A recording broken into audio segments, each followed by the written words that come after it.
Action Reports, second portion. Upod sa veterano kag respetado nga komentarista, Action Fred Salanga. Karon nga adlaw Sabado pitsa 18 na bulan sang Enero tuig 2020. Anong mga balita ka mga isyo para karon nga adlaw Sabado? Luwasin ning paandam ni Espinido, gintagaan ultimatum hasta lang sa pitsa 31, sungka kamo. Kay kung hindi kamo magsungka, siya na ang bahibalo sa inyo. Pamahog kag paandam nagaupod. Ang pamahog wala ginsapak sa taga-Bacolod. Padayon ang duso sang droga. Wala nila ginsapak ang pamahog nga posible manabat sila kay Espinido kung hindi sila personal nga bagsungka tubtob pitsa 31 sa bulan sang Enero. Kahapon, pila ka buy-bust operation ang natabo ang buot silingon, ang mga durugista, ang mga poser, kag iban pa, wala iya kahadlok sa pamahog nga posible anong matabo sa ila kung hindi sila magsungka kay Espinido sa sulod sang pila ka semana na lang ang nabilin. Di kahapon dito sa Banago, maayo man ang ginpakita nga styling ni Espinido, ginpangamuyuan niya man, ang pila ka mga pumuluyo dito, kag nagsiling posible, daw naluyagan niya lugar nga istaran. Ba, pabati-bati mo lang na, niya maistar ko di sa Manago, malapit-lapit ma sa Barangay 2, kay amo ini mga lugar nga portegid, gaduging ang illegal nga droga. Wala ya, sang kahadlok ang mga durugista. Paandam, sige ya, ang linupad ka Siabo dire sa syudad sa Bacolod kag probinsya sa Negros Occidental. Dire, ginatakos nila kung tub-tub diin gid ang abilidad ni Espinido. Ang akon na lang ya, panugyan para sa inyo, kung may tsimpo, personal kamo kadto, kung magsungka gima kamo kay Espinido. Duha ka bagay ning matabo. Pwede, kung magsungka kamo, matagaan kamo proteksyon. Kag kung hindi kamo magsungka, posible, base kon sampulan kamo ni Espinido. Dapat nyo dumdumon nga ang mando ni Presidente Rodrigo Duterte kay Espinido, i-assign ika sa Bacolod, tapnaon mo ang druga. Kag kung may ara sang pag-resist, lutanga, license to kill, kapatya, amo nang mando sang Presidente. So, para sa mga durugista, mga poser kag iban pa, abi amat-amat na, dagon-dago na, pakadto sa opisina ni Espinido. Agod nga, ang kabuhi ninyo, hindi mabutang sa peligro. Aksyon Radio Philippine Standard Time, las 6:37. Mabalik kami pagkatapos ini.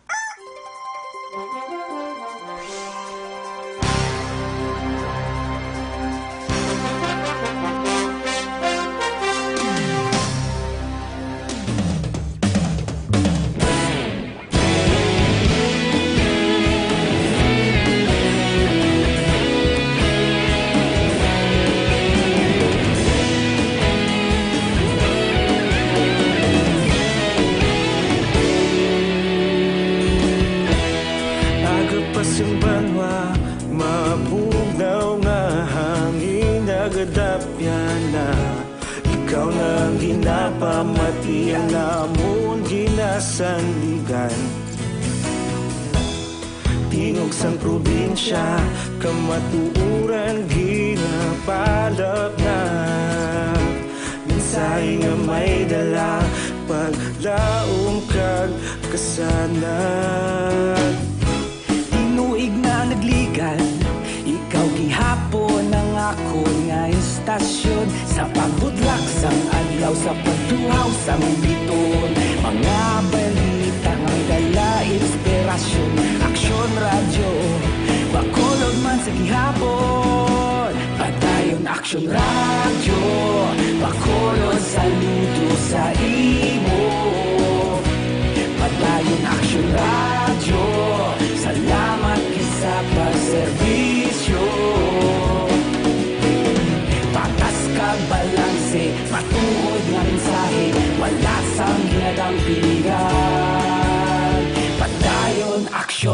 radyo.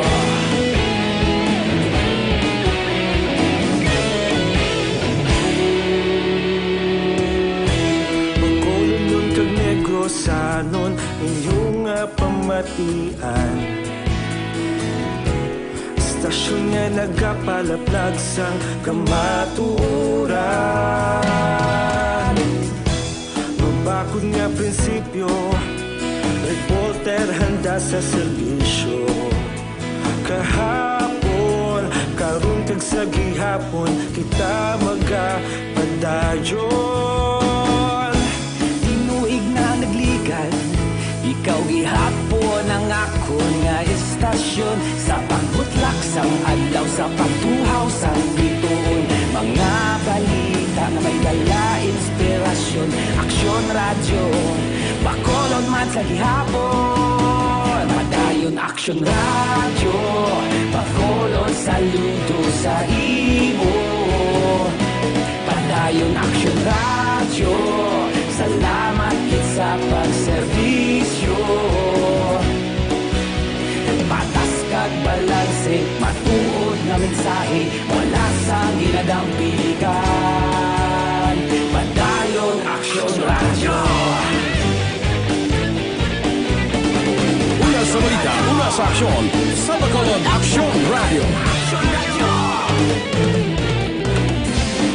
Una sa balita, una sa aksyon, sa Bacolod Aksyon Radio. Ikaulog na na'y sagsag anong ang kahintangan. Responsable na pagbalita, pagdayon na ipalaknan. Malasig pero sigurado, aksyon na may dala pagpalanggan. X500, pwede na mabakal pagi sa online kag pwede ma-deliver sa tagsan niyo ka mga puluyan pagi sa www.kalusuganyan.ph o kon Kalusuganyan Facebook page. Aksyon Radio Philippine Standard Time las 6:41 na. Maayo man niyo. Ang panghangkat sang vice-gobernador sang probinsya kay Bacolod City Police Deputy City Director for Operations, Lieutenant Colonel Juby Espinido. Siling ni Vice Governor Jeffrey Ferrer, nya abi umpisay na ang imo operation. Dakpon ang mga tao sa likod sa pagpasulod sang illegal nga droga sa Bacolod.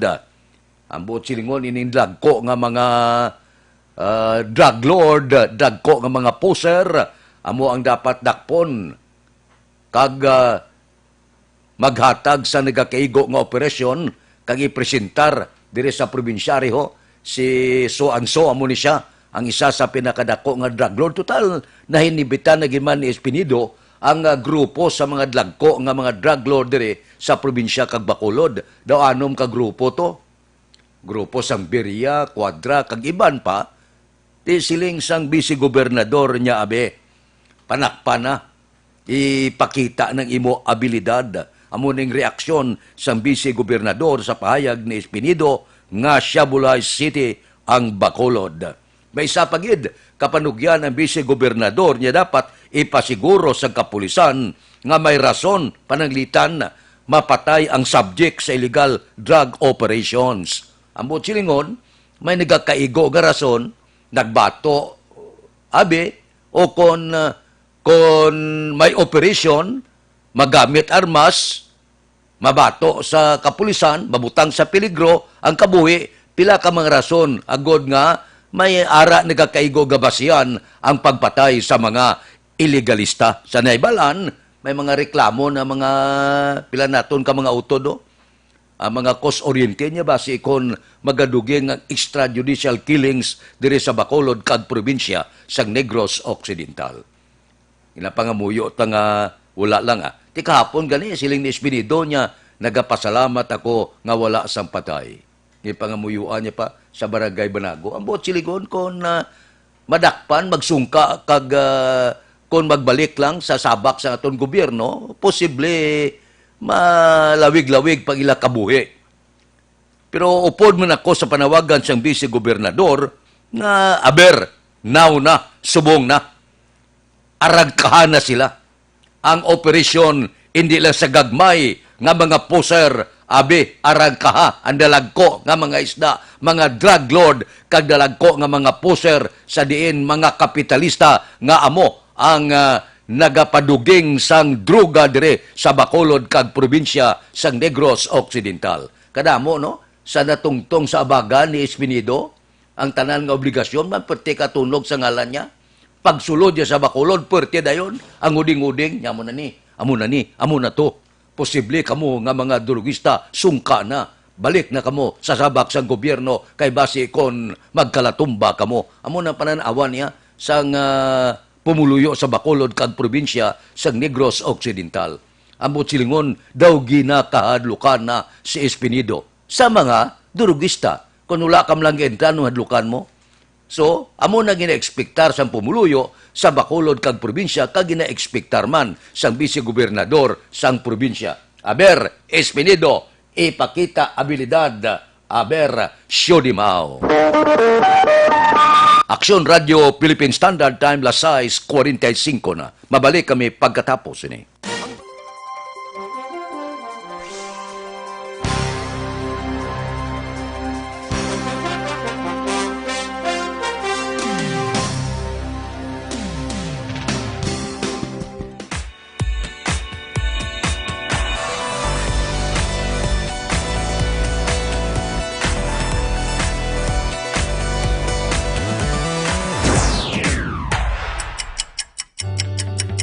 Yari ang mga programa nga inyong bantayan diri sa DYEZ Aksyon Radio Bacolod.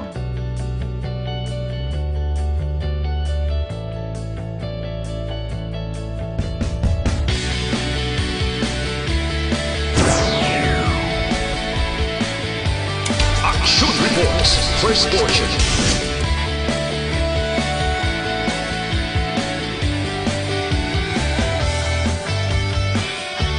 Action Reports, second portion.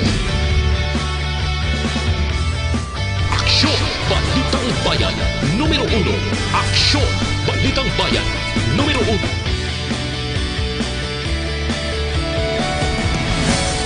Aksyon Balita Morning Edition.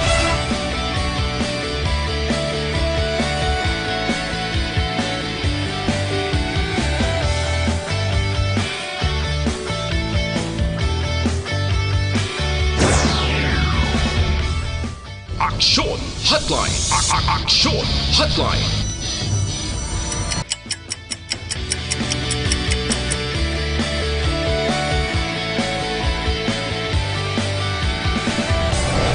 Aksyon Balita Banat Huli.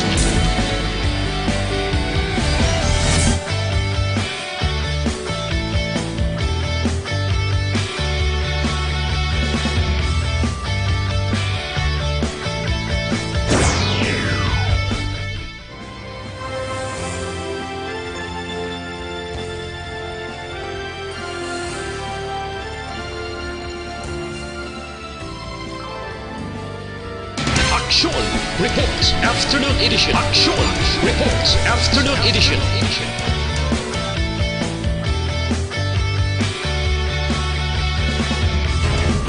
Action Balita Evening Edition.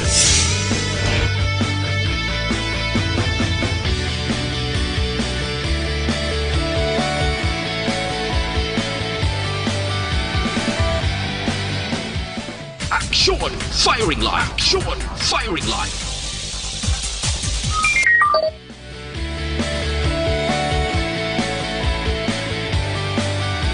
Aksyon Radio Philippine Standard Time, las 6:48 na. Diri kita madasig magproseso sa papilis, nubo ang saka sa chattel, ATM loan, business loan, salary loan, real estate mortgage, car or truck finance, GSIS pension loan, SSS pension loan, agricultural loan, pareho sang crop loans, tricycle loan, allotment loans, housing loans, pareho sang construction kag renovation. Diin kamo makadto kung mag-loan kamo. Federlep Lending Corporation. Diin ini siya sa second floor, Carmen Building, Lizares Avenue, Bacolod City. Kadto kabuda.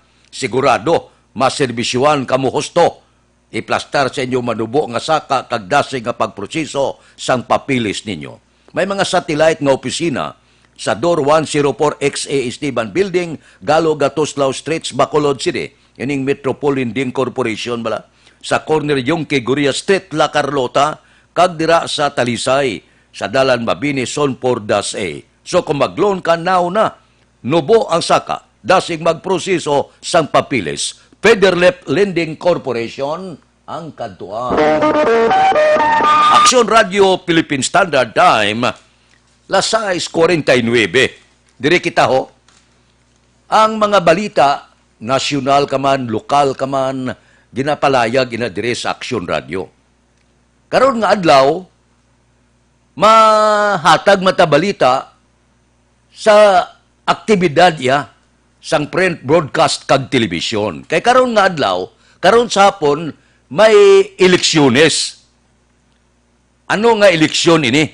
Eleksyon sang ginatawag naton oldest press club sa bilog nga Pilipinas, ang Negros Press Club. May eleksyon karon. Halin sa presidente, opisyal pakadto sa Board of Directors. Nga agintandog naton ini. Kay man kinanglan naton ang working group sa Negros Press Club. Mapisan iya, magserbisyo, kag may ikasarang nga magpadalagan sang club. So, ang eleksyon karon, first time ini nga eleksyon sa Negros Press Club, nga entrada ang Action Radio, 4 ang amon kandidato. Pero wala kami mahuya magpakilala, kay ini sila ya, masaligan kag maayo magtrabaho. Kag nakita nyo na ang ebidensya. Ang amon kandidato dire, nga wala namon niya ginakahuya kay may abilidad ya, kag makasarang magserbisyo, isa dire, ang amon station manager, si Nuna Di Maala Magbanwa. Si Dorel Cabato, ang kuruma naton kung agaupod ni Action Boy Duran. Si Action Edien Aboso. Si Action Dale Salazar. Amon yung ginahanay na mo niya nga mga kandidato sa aton mga kaupdanan sa print broadcast kag television. Ambot silingon, ang pila naton ka mga utod, ara man sila, may mga kandidato man sila. Posible ang pagpili ara sa tagsa naton ka mga miyembro, pero ang amon lang diya sa Action Radio, naghanay kami sa amon kandidato nga makatrabaho, mapisan, working group, nga makapasanyog pagid sa Negros Press Club. So, ayo lang ang eleksyon karon sa hapon na. Di daw siya man kabilog ang Board of Director, 4 man lang ang amon ginaayo Si Miss Nuna Di Maala Magbanwa, Dorel Cabato, Edin Aboso, kag Dale Salazar. Okay na? Ang ginahanay namon nga kandidato, masaligan man, hoben, marangkada man, konserbisyong paghahambalan.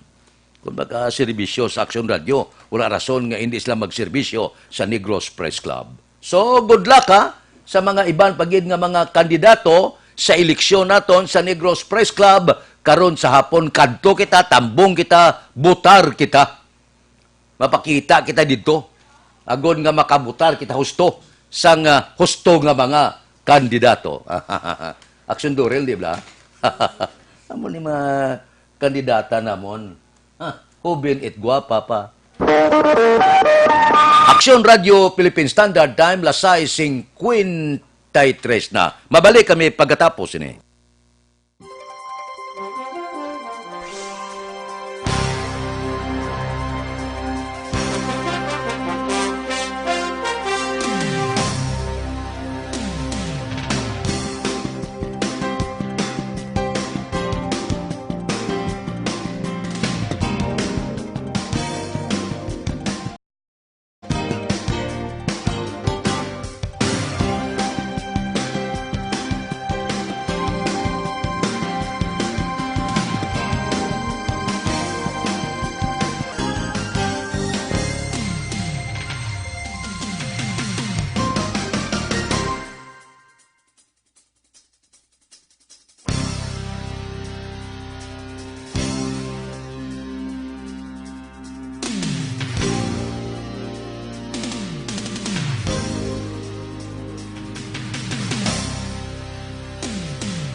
Aksyon Radio Philippine Standard Time, lasay 56, tawgan taguroy ang PNP San Carlos, no?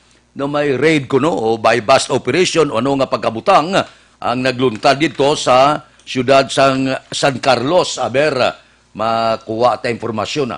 Gikan sa ilahipi dito, nga si Lieutenant Colonel Frederick Med, ining report sang raid sa siyudad sang San Carlos, no? Napakigangutan na to na ang hipi sang San Carlos kung makuha na ton ang pila ka mga detalyes ni. Pero sa wala pa, kinapakilala ang bago nga herbal supplement, Evergreen Herbal Capsule. Ang epektos ni grabe sa herbal capsule, nagabulig tinlo, pabakod, nagabalanse sang sistema sa aton lawas. Ang sobra ginabuhinan, ang kulang, ginadugangan. Din kakita niya sa kapsula nga, 7 ka sangkap gintingob sa isa ka kapsula. Amo ini ang Evergreen Herbal Capsule. Galakat ang inadlaw, ipakilala ta, ipahibalon ta ang atong tagpalamati kung ano nga balatian na bahimo nga makakas kung nagagamit ka Evergreen Herbal Capsule. Ang importante nga ini siya aprobado sang Food and Drug Administration. Sa karon, ang Evergreen Herbal Capsule pwede na mabakal dira sa tanan nga sangasang Sincere Drugstore. Aksyon Radio Philippine Standard Time, lasay 57 na. Hindi ta malabot subong, no? Ang hepe sang kapulisan dito sa siyudad sang San Carlos. Pero posible karon dugay-dugay base kon malabot ni siya nga maghatag impormasyon dire sa Aksyon Radio Bacolod. Padayon ang aton pagpakigangot dira sa siyudad sang San Carlos. Ang aton engineer subong nagapakigangot bisan makadali makakuha kita impormasyon sa hepe sang San Carlos upod kay Lieutenant Colonel Frederick Med. Sir, good morning. Hi, morning. Action Fred. Good morning sa atong mga tagpalamati. Sir, Ilonggo, Indiana, man kita, no? Sige. Hello. Mangayo kami, sir, sang impormasyon. Angot sininabato naton nga report nga may ginpatigayon nga ready ra sa siyudad sa San Carlos. Yes, actually, nag-serve kita sang search warrant, ano? Warrant of arrest. Halos ginsilyuhan naton bilog nga barangay. Uy. Barangay 5 kag 6 upod ang SWAT siyang Nopo, Provincial Mobile Group, Regional Mobile Group, Local Police, Maritime kag Coast Guard pati sa dagat. Nagdamo ng kaladakpan mga lagyo. Ay kandak magkita siyang checkpoint so damo ang ano naton. So ongoing pa ang searching ano kag damo ta na recover ng mga drugs dito sa mga target sa search warrant. Initially dito sa aton nga warrant of arrest 3 pa nadakpan pagid naton. So hindi magnubo ni sa actually 15 tani ni kabalay ang aton nga ginaplayan siyang search warrant. Pero pila lang ang na-approve so gin-initiate man napon ini nga ano ato Sir, na operation plan. Luyag ko lang iklaro sa pagkadako sini nga operasyon. Pila ka barangay ang silihuan ninyo dira sa San Carlos ang buot silingon sa ina nga barangay ginakabig ina nga daw lugar sang illegal nga droga. Yes, amo gini ang problema nato ng barangay 5 kag barangay 6. So, ginsilyuhan nato ng part sang barangay 6 kag bilog nga barangay 5 upod ang SWAT sang Nopo, upod ang Regional Mobile Group, Provincial Mobile Group, araman ng Maritime kag Coast Guard, kag of course ang aton local police. So, ongoing pa subong ang searching sa mga balay nga gin-serbihan naton sa search warrant. Ag mga balay nga gin-raid naton nga may mga warrant of arrest nga wanted, 3 na nadakpan naton. So ongoing pa. Oo. So ongoing pa. So siguro karon makatag na ko sang iban pa nga detalye. Initially damo na na-recover naton nga illegal drugs. Sa 3 ka nadakpan, okay, dakpan 3, iba nagpalalagyo. Pwede kita pangayo, sir, pwede kita pangayo initial kung ano nga mga illegal nga mga bagay ang na inyo nadakpan subong? Damo kita na recover nga mga mga naka-plastic sachet nga mga kag mga paraphernalia sa kada balay nga ginkandakan naton sang search warrant. Mhm. So wala pa nato mo determine kung gaano kadamong initanan. Oh, sir, man, kung kita, ano oras gisugod ining inyo operasyon? Alas 4 kagahon, ginasilyuhan na naton ini ang bilog nga barangay para damo ang tuod ang nalagyo pero dakpan kay nagkandak pa kita sang checkpoint, duha ka checkpoint. Silyado ino bilog-bilog. So at least na-recover man naton ini nagkalapalagyo. Mhm. Kung magsiling ka, sir, nga silyado ining barangay 5 ka barangay 6, may pila ini ka mga kabalayan? Ang barangay 5 dikit-dikit nimo. Mhm. So mostly may ara kita inner perimeter security kag outer. So yung hindi magnubo ini siguro sa mga 2,000 ini initial nga nakita ko dili nga mga pamalay. Sus, sa pagkadamo. Ah. Sa 2,000 ka panimalay ni, ginadwa, Dikit-dikit ni. ikit-ikit lang. Oho. Oo, ikit-ikit lang ni. So, subong, Oo. subong sir ang operasyon, sige-sige. Oo, ari na di ang Department of Justice, ang mga kagawad, kag mga media nga mabulig sa amon sa pag-search dito sa sulod siyang mga balay liban dito sa nakita ng mga droga. Dito Okay. sa mga ogsadan nila. Nagpalalagyo ni sila. Ang iban. Oo. Sir, maayo lang kami, open lang imulinya kung pwede. Dugay-dugay, matawag Okay. kami liwat, mangayo kami dugang nga impormasyon kung pwede, sir. Okay, so ang mga target naton diri sa search warrant, ang mga high value target naton gid ni no. Mhm. So nadakpan naman ng iban. So karon siguro makaatlag na ko sa initial breakdown sini. Oh, sir, salamat gid sa panahon. Matawag kami liwat sa imo. Thank you, gid. Okay. May maga. Sige. Oy, si Lieutenant Colonel Frederick Med, kadako-dako gali sini nga operasyon, grabe. Hamak mo ang barangay 5 kag barangay 6, 2 ka barangay ginsilyuhan. Sos 2,000 ka mga panimalay. Mag 2,000 ka panimalay kung katunga lang sini ang naghahubot aligasyon sa illegal nga druga, posible isa ini sa pinakadako nga operasyon dira sa siyudad San Carlos. Bantay, ibalik namon dugay-dugay ang siyudad San Carlos sa dugang nga impormasyon. Aksyon Radio Philippine Standard Time, La City 3. Meanwhile, balik anay kita sa aton mga balita diri sa aton Aksyon Balita Morning Edition nga magadulong sa aton dugang nga mga balita lokal, national, international, sports kag artista. Upod kita kay Aksyon Boy Duran kag Aksyon Dorel Cabato. Aksyon Fred Salanga, una sa balita, una sa aksyon sa Bacolod, Aksyon Radio. Manila Broadcasting Company. Sa balita, komentaryo, isyu, serbisyo publiko. Sa Bacolod, Manila Broadcasting Company. Sa balita.